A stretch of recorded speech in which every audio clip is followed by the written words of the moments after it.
This is the Washington Week Webcast Extra.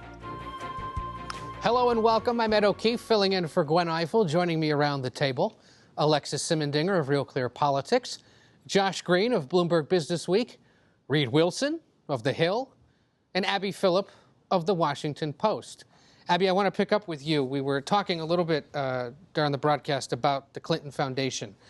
More broadly, I've thought for a while that this speaks to the question of what to do about Bill in the event that she becomes president and he becomes the first dude or first man, but also happens to be a former president. Do they have any sense of what that will look like? And are they prepared going into the fall to face more questions about this, should it come up either from Trump or from other folks? Yeah, well, we learned this week that he's not really good at baking cookies. They had to submit their cookie recipes, the sort of quadrennial spouse cookie recipe, and he submitted Hillary Clinton's. So that's off the table.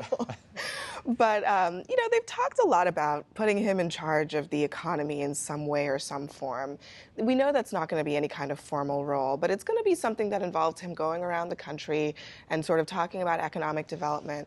What it can't be is anything in any way, shape, or form involving the Clinton Foundation and really the work that it does, because the problem for Bill Clinton is that he is sort of the quintessential operator. He brings this person in contact with that person, and that is not an activity that he can really be engaged in while she's president, because it's always going to raise questions about undue influence from corporations or foreign governments or so on and so forth. And in fact, this September will be the final Clinton Global Initiative when he convenes people in New York, right? That's right. So even if the Clinton Foundation itself survives her election, then the CGI is not going to happen. And CGI was the main vehicle for those kinds of connections to happen.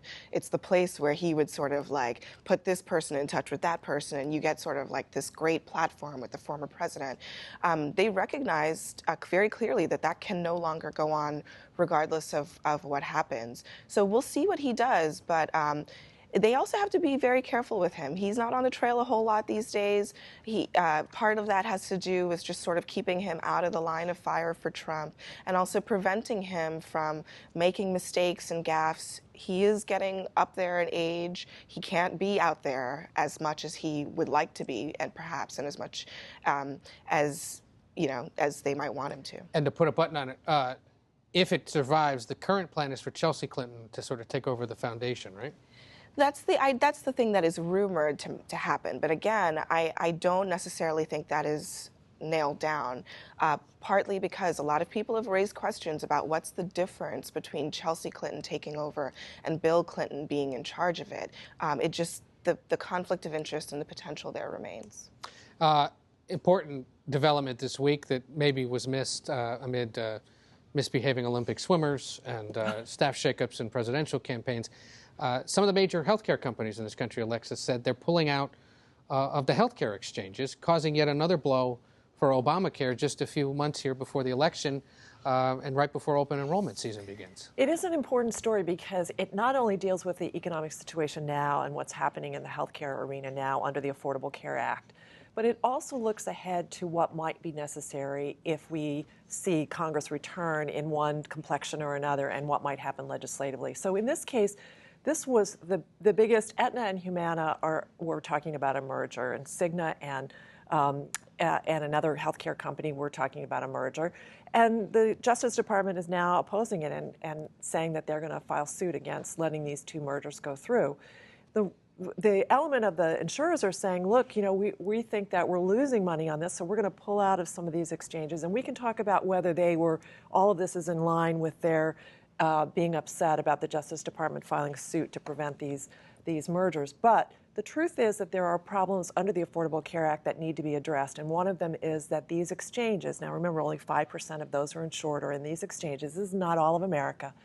But that they're finding that these exchanges are getting the sickest of patients and clients, not the healthiest. And so one of the things that's being talked about is, should there be bigger subsidies? Should there be more outreach to get healthier people into the exchanges? And what's going to happen to the competitiveness?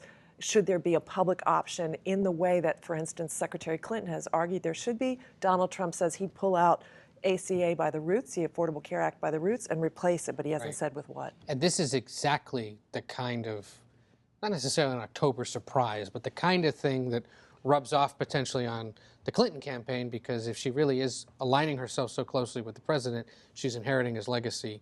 She, by extension, could get blamed for all this. She's committed, though. I would argue she is committed to saying that she would work hard to improve the Affordable Care Act, to work with Congress to make the changes to continue to make it work. And she's gone down that road so far that it would be hard for me to imagine that she would reverse herself. Is there any sign Republicans in Congress have been so recalcitrant about doing anything but repealing the Affordable Care Act? I think they voted 50-something times to remove it. Is there any sign that they would be willing to strike some kind of a deal to improve the law rather than just to strike it off the books? That would depend on who's in the White House and what has happened in the Senate.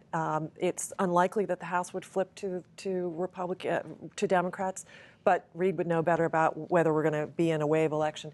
But if Congress changes in a really dramatic way and we end up with a Democratic Senate, I could see that there might be some long-range efforts to make some adjustments. To Ed's point, though, how many times have we seen a big deal like this happen about the Affordable Care Act that then gets overshadowed by something else? At the very beginning, when open enrollment started, the first 16 days when everything was such a disaster, the government was shut down because Ted Cruz and the Republicans... Well, the narrative, though, also includes positives, which is that there are millions more people who are insured, and also the costs of healthcare costs overall have stayed muted.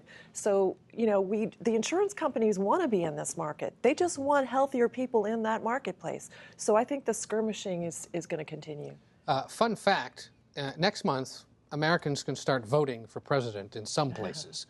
But there's one big battleground state that might not be able to start voting early as they were expecting to, North Carolina, and I know there's been some developments there this week, right? Well, Ed, we're about 84 days out from the election, and yet there are still some states in which we don't actually know the rules under which the elections will be operated because of ongoing litigation over things like voter identification laws in states like Texas and Wisconsin, and most notably in North Carolina. The North Carolina voter ID law, and a big part of what they're litigating down there, doesn't just have to do with voter ID. It has to do with whether or not you can cast a ballot in a precinct that's not yours, when early voting is supposed to start, whether or not you can pre-register to vote. That is, if you're 17 years old, you sign up and then you'll be registered when you turn 18. And one piece of this that a lot of people are talking about right now is when early voting will actually be able to start. They have to, under the new law, they have to open this early voting for a specific number of hours over X number of days. They're arguing, the court has blocked part of that, saying essentially that it would unduly burden some voters who are more likely to vote early. There's a difference. Early voting tends to be more Democratic heavy. Absentee voting, that is, you get your ballot in the mail and you send it back, tends to be more Republican heavy in some southern states. So this very clearly has an impact on who has access to the polls at times when they're comfortable and able to go and vote. And it is the latest front in voting wars that are happening across the country. Remind us where else? Texas and Wisconsin are still fighting over their own voter ID laws. But on the other hand, you've got the conservative legislatures that have passed these measures. On the other hand, there are liberal legislatures that have passed measures that automatically register people to vote in states like California and Illinois, where the governor just vetoed that legislation.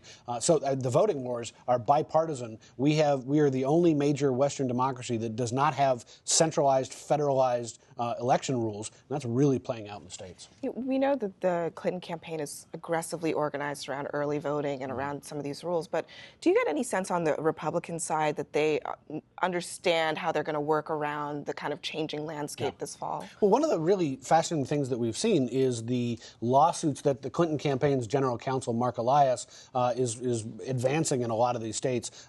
Virginia and Arizona they're talking about some different parts of election law. Really represents a new approach to the Voting Rights Act, which was struck down by the Supreme Court a couple of years ago. And now, instead of the onus being on some states to prove that their election law changes are not going to be a burden to specific populations, now the onus is on those specific populations to prove that they have been burdened by the changes. So both sides are sort of still feeling out this legal territory, and it's not something that's going to end with the 2016 campaign. And the North Carolina Carolina case so important because you have not only a competitive presidential race, but now increasingly a competitive Senate race. Senate race, a hot governor's and a race. governor's race, right, exactly. Remember that show about nothing, Seinfeld? Well, guess what? There's a connection to the Donald Trump campaign now. As we mentioned, Josh, wrote this great profile of Stephen Bannon last fall, and tucked in there is word that he actually made a little bank, if you will, off of Seinfeld, right? Well, Bannon was a pretty rich Goldman Sachs investment banker, started his own boutique firm in Hollywood, and a lot of what he did was to orchestrate media mergers. And a lot of his money, I found out, comes from, there was a deal he put together between Castle Rock Pictures, which owned Seinfeld, and Ted Turner, who we all know. And when they got to the table, as Bannon tells it, Turner was a little short of cash, and in lieu of his ordinary fee, Bannon accepted residuals to 5 Castle Rock shows, including Seinfeld, which was then only in its 3rd season, was considered to be the runt of the litter. Bannon told me, they didn't project a lot of earnings going forward from that show, but as we all know, it turned out to be one of the all-time classics, and that is the money that helped kind of fuel the rise of Bannon and now Donald Trump. And yada, yada, yada, the rest is history. Well, look, we got to go, but stay online all week long and check out the news you need to know on the Washington Week website. That's, of course, at pbs.org/Washington Week. And that's all for this edition of the Washington Week Webcast Extra. I'm Ed O'Keefe. Take care.